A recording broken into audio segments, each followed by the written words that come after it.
جب اللہ کے نبی حضرت نوح علیہ السلام اپنی کشتی میں تمام مخلوقات کے جوڑے جمع کر رہے تھے تو اس وقت بھیڑیا وہ جانور ہے جو سب سے پہلے آپ کی کشتی میں اپنے مادہ کے ساتھ سوار ہوا اور حضرت نوح علیہ السلام سے عرض کرنے لگا، اے اللہ کے نبی، میں آپ کی نبوت کا اقرار کرتا ہوں اور آپ سے یہ وعدہ کرتا ہوں کہ جب تک تمام مخلوقات اس کشتی میں رہے گی میں سب کی حفاظت کروں گا۔ اور یوں تمام خلقت جب کشتی میں سوار ہو گئی تو بھیڑیا حضرت نوح علیہ السلام کے ساتھ تمام مخلوقات پر پہرے دیتا رہا۔ جب جب طوفان کی وجہ سے کشتی ہلتی،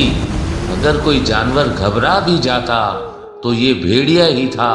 جو سب کو دلاسا دیتا اور سب کا ایمان تازہ کرتا۔ تبھی جب کشتی ساحل تک پہنچی، تمام مخلوقات خشکی کی طرف دوڑ کے جا ہی رہی تھی، لیکن بھیڑیا حضرت نوح علیہ السلام کے قدموں پہ سر رکھ کے اپنی وفا کا اظہار کر رہا تھا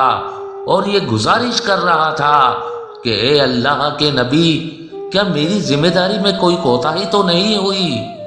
بس اس وقت اللہ کے نبی حضرت نوح علیہ السلام نے بھیڑیے کے سر پہ ہاتھ رکھا اور اللہ کے دربار میں دعا کی کہ اے اللہ، اس جانور کو ہمیشہ آزاد ہی رکھنا، اس کو اتنی طاقت دے کہ کوئی بھی انسان اس کو قید کر کے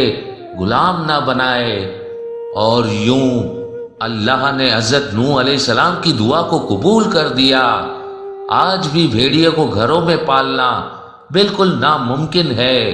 کیونکہ یہ واحد جانور ہے جو اپنی زندگی سے زیادہ اپنی آزادی سے محبت کرتا ہے،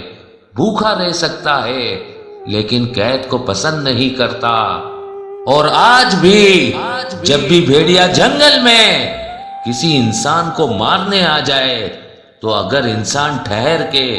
اس کو نوح علیہ السلام کا واسطہ دے کہ تو پلٹ جا، تو بھیڑیا پھر پلٹ کے وار نہیں کرتا